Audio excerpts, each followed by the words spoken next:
مين هو الشخص الحقيقي المصري صاحب قصة بيدن في مالطا واللي كان فعلا بيدن في مالطا؟ مالطا بتواجه 5 أزمات.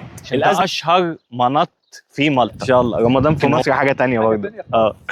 أنا ما روحتش حتة اللي لقيت فيها مصريين. لا دي مش أسامي البنات اللي عدت ورايا. ركز معايا. أنا ليه بعمل حاجات غير منطقية في السفر؟ أنا جاي من عند البحر. نرجع نتعالج بقى. اللي هيجي مالطا في الصيف هيتنفخ. المشاهير بيصوروا مرسى شلوك محدش بيجي دي، وهذا ما لم اجده في اي مكان في اوروبا. غويته. اللهم صل على النبي. الله.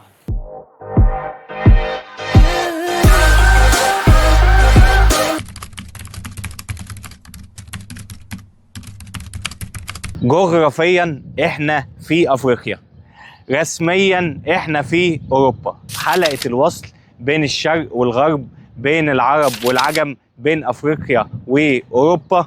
البلد اللي فجرت ثورة 1919 في مصر واتعدم فيها المرحوم نيد ستارك. احنا في مالطا وده مرسى شلوك.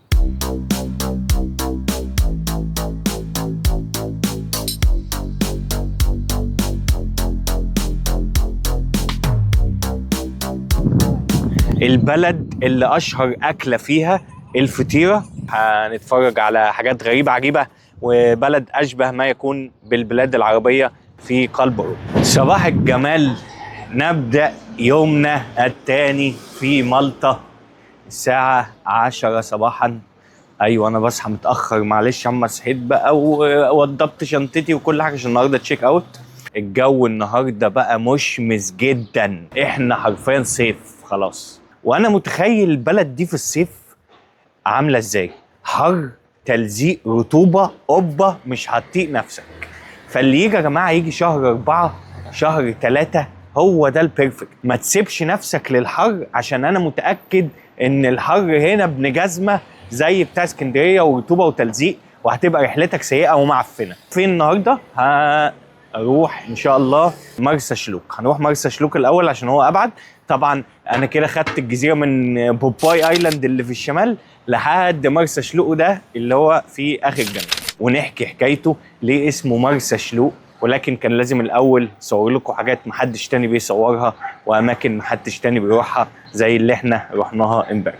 فهاخد 2 باص قدامنا ساعه عشان نوصل مرسى شلوك دي، وبعدين نروح على فاليتا، وبعدين ارجع اخد الشنطه واخلع على المطار عشان الدوله رقم 43. فتابع رحلتي الى مالطا ودول البلقان، الرحله الرمضانيه. اتفرجوا عليها كلها، الفيديوهات اللي هتنزل بعد كده، ويلا بينا نشوف ايه الدنيا. اغرب نظام مواصلات في العالم في مالطا. مفيش مترو، مفيش قطر، مفيش ترام، مفيش غير أتوبيسات فقط.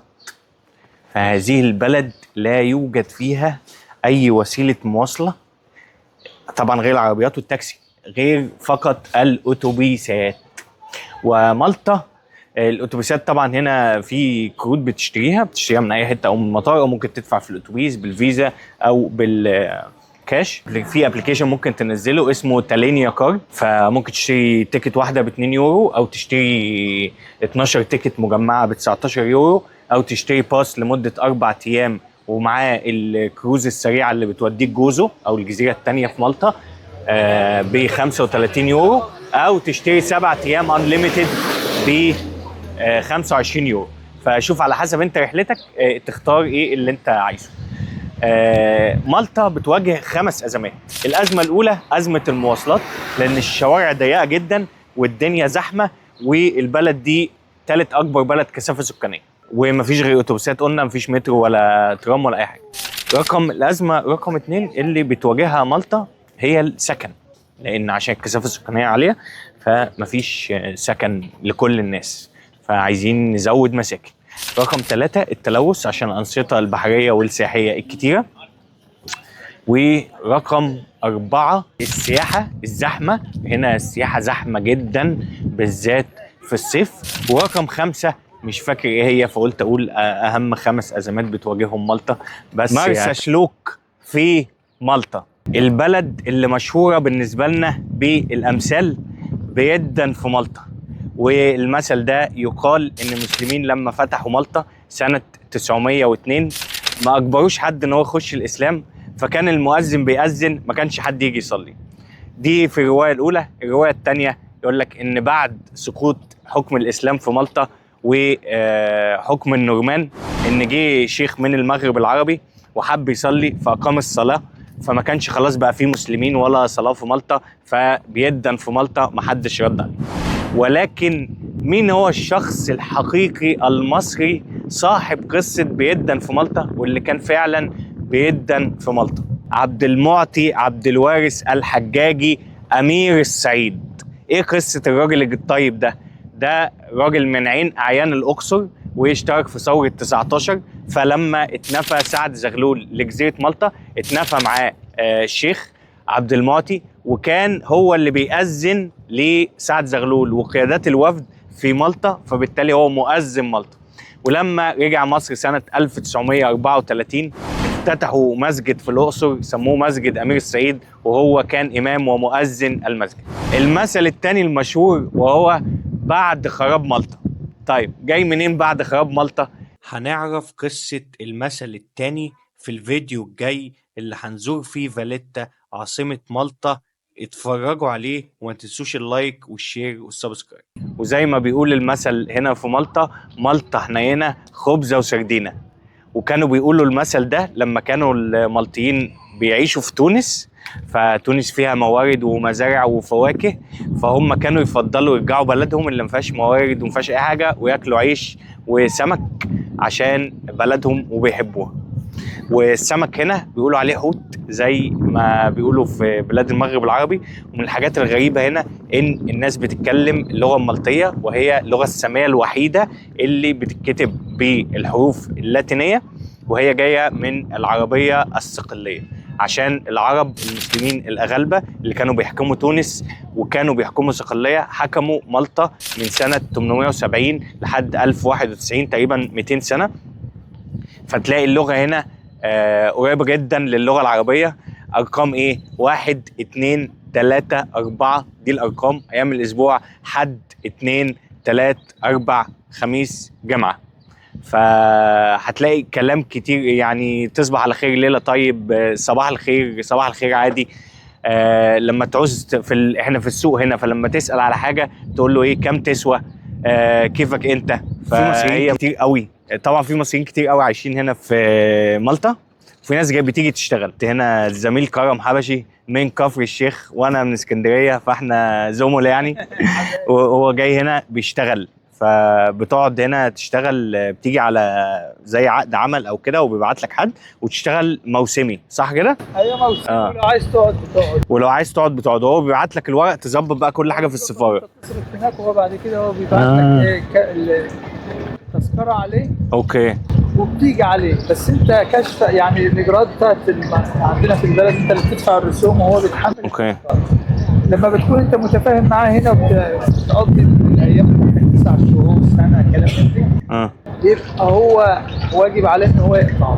اوكي. يعني يقطع لك تاني ترجع تذاكر عليه. لو اختلفتوا مع بعض في 4 شهور مثلا، قعدت 5 شهور وانت مش قادر، يقول لك اقطع على حسابك، فبتروح بقى يعني ممكن تروح الشرطه البوليسيه. اوكي ماشي. يقطعوا لك يجوا عليه كده يعني. وطبعا احنا احسن صيادين، فالراجل يعني في مصريين كتير بيجوا هنا. هنا ناس مصريين من كفر الشيخ برضه، من برولوس. اوكي. في ناس معظمهم من برولوس. اوكي. اشهر طبعا قريه صيد في مصر هي البرولوس، ودمياط برضو اشهر ناس صيد. واشا فرصه سعيده جدا، ومبسوط ان انا قابلتك اقسم بالله. وكل سنه وانت طيب. الله يخليك. ورمضان كريم اهو يا جماعه في كل حته. مره ثانيه بس في مصر. في مصر ماشي ان شاء الله. ان شاء الله رمضان في مصر حاجه تانية برضه. فالراجل الطيب ده فاجواء رمضانيه، وهتقابل المصريين في كل حته. انا ما روحتش حته اللي لقيت فيها مصريين. سعيده جدا. الله يخليك يا باشا. السلام عليكم. مليحه وكمونه وفلفله. لا دي مش اسامي البنات اللي عدت ورايا، ركز معايا ركز معايا. دي مش اسامي مطاعم في مصر ولا حاجه، دي اسامي مناطق في مالطا. ايوه، لان اللغه المالطيه زي ما قلنا هي قريبه جدا للغه العربيه. تابع الفيديو للاخر لايك وشير وسبسكرايب وفعل زر الجرس. تابع على الانستجرام وفيسبوك وتيك توك. يا جماعه من اشهر مكان، ده اكتر مكان بتيجي الناس تصور منه. هو عامل زي راس التين في اسكندريه، يعني مفيش اي انبهار الصراحه، شويه مراكب. فكلمه مرسى جايه من المرسى، وشلوق ده مش عارف جاي منين بصراحه. تعال نخش نشوف الاسواق الشعبيه بتاعتهم. طبعا السوق الاساسي بيبقى يوم الاحد هنا بتاع المزارعين والحاجات، بس في سوق سياحي شغال طول الوقت. نبص نشوف ايه الحاجات اللي بيبيعوها ونتفرج على السوق السياحي في مرسى شلوق. بيبيعوا تذكارات،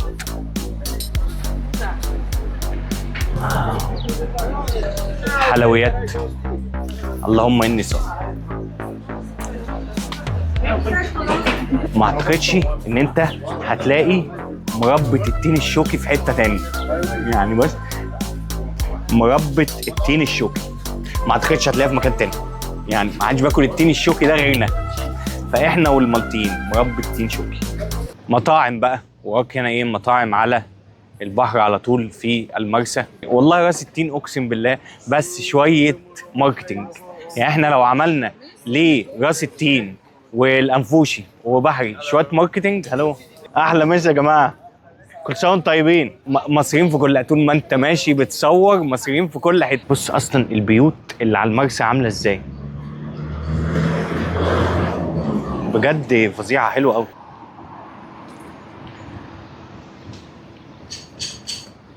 لا حلوه قوي بصراحه. بخصوص الميزانيه صحيح، الميزانيه اليوم هنا وجبتين فطار وسحور، طبعا عشان احنا في رمضان بس اعتبرهم العادي يعني، عشاء وفطار يعني 20 يورو. امبارح برضو كان تقريبا نفس الكلام 20 18 حاجه كده في المطعم التركي ده. وجبت بعد كده سحور بقى من السوبر ماركت، زبادي وعصير وبتاع. فده بالنسبه للبادجيتنج.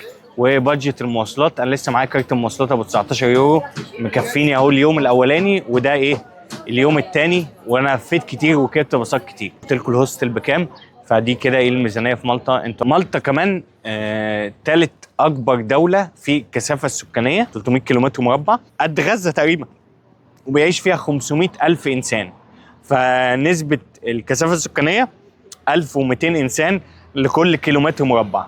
غزه بقى نفس المقاس، 375 كيلومتر مربع او اكبر شويه، بيعيش فيها 2 مليون بني ادم، 2 مليون. فكثافه سكانيه ايه اللي انتوا بتتكلموا عليها؟ A few moments later. انا نفسي اعرف انا ليه بعمل حاجات غير منطقيه في السفر. ليه؟ الجو حر جدا في مالطا، خلاص درجه حراره بتاع حاجه 20، والشمس ساطعه، واحنا الظهر وانا صايم، ولسبب ما، لسبب غير مفهوم، في جنب مرسى شلوك حته كده اسمها سان بيترز بول، هوريها لكم لما اوصل، على بعد 30 دقيقه مشي بتاع 2 كيلو، بس فوق تبه، هي مش تبه قوي. بص البحر فين وانا فين، انا جاي من عند البحر خلاص. فليه بتعمل كده؟ معرفش ده كيف ده، ولا ده مزاج التعذيب ده، ولا ايه، معرفش. فبس عشان نشوف اماكن جديده ونسافر ونتبسط ونرجع نتعالج بقى. بعد ما بتقول كده بقى، يعني بعد ما بتمشي شويه وتقول كده بقى، ربنا بيكافئك بقى. بص الفيو بقى الجامد بقى، فبتاخد الفيو الجامد ده بقى ينسيك ايه كل ما حدث. هذا الفيو جامد جدا على مرسى شلوك. ما تجوش في الصيف، اللي هيجي مالطا في الصيف هيتنفخ.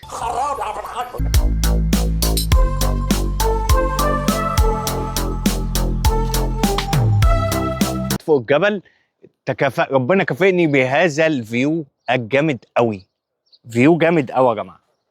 اوه بحر من هنا تحفه في هذا السان بيترز بول، فظيع يا جماعه، جنب مرسى شلوك. كل الفيديوهات اللي شفتها، الناس اللي بتعمل فيديوهات فلوجات المشاهير بيصوروا مرسى شلوك، محدش بيجي دي بقى انا بجيبها لكم مخصوص، ده من جوه. ليه؟ عشان ده اشهر منط في مالطا. يمكن هم عندهم القناه بلس 18 بلس 12، فما ينفعش يجيبوا منطات. ارجوك ما تفهمنيش غلط، منط يعني الناس بتنط في الميه من الحر، حرانين بينطوا في الميه، في ايه؟ اللهم اني صايم، احنا في رمضان، مش قصدنا اي حاجه وحشه.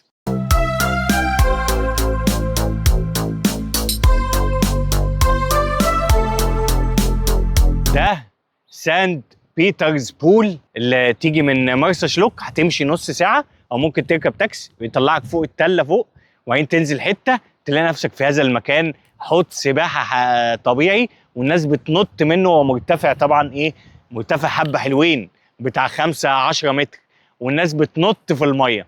فاعمل فولو ولايك وسبسكرايب وتابعنا على الانستجرام وفيسبوك وتيك توك. يلا ننزل نشوف ايه.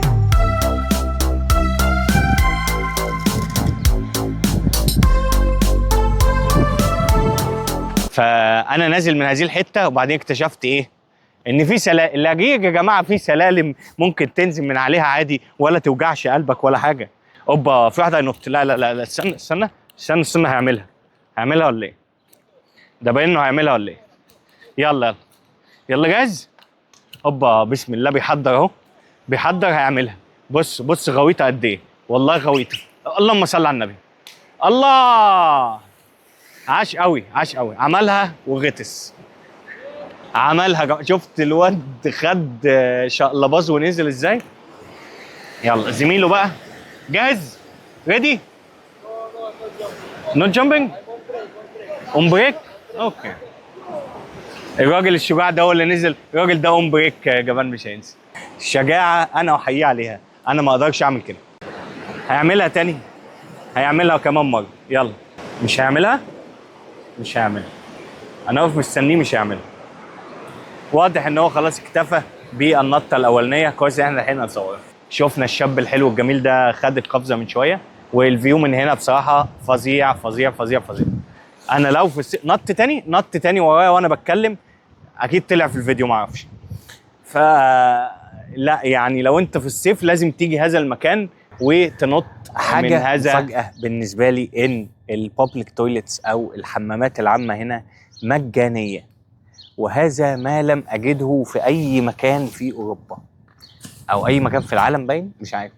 بس هنا البابليك تويلتس فور فري، دي حاجه جميله جدا يعني الصراحه. ليه تشرجنا؟ بس المفروض تدفع تيبس يعني. برضه هم حاطين قدام المكان في عامله واقفه او عامل واقف، وحاطط لك بتاع كلها فلوس عشان ايه، تديله تيبس، بس هي ببلاش. فالتيبس انت تدفعها تحس جدعنه يعني. حاجه تانية، وانا ماشي بتمشى في هذا البلد الجميل مالطا، اما تلاقي بقى ناس مالطيين بيتكلموا مع بعض، ودول مش كتير، البلد كلها سياح الصراحه. ف مش هتفهمهم يعني، هم بيتكلموا حاجه شبه العربي بس انت مش هتفهمهم، بس هتفهم كلمات يعني. هتلاقي نفسك في كلمات فاهمها. انا برضو لما كنت في المغرب ما كنتش فاهم حاجه عادي يعني. فانت هتحس ان هم شبه الشوام، شبه المغرب العربي بالنسبه لك انت كمصري. فحاسس ان ده عربي بس انت مش فاهم حاجه، او لقطت كلمتين ثلاثه، بس في الغالب انت مش فاهم حاجه من اللي بتتقال، بس انت حاسس ان اللي بيتكلم ده عربي يعني، ده لسان عربي. استنوا الفيديو الجاي اللي هنروح فيه عاصمة مالطا فاليتا، واللي اسمها بالمالطي أغرب مما تتخيل، ونعرف قصة المثل بعد خراب مالطا. أشوفكوا على سفر بإذن الله.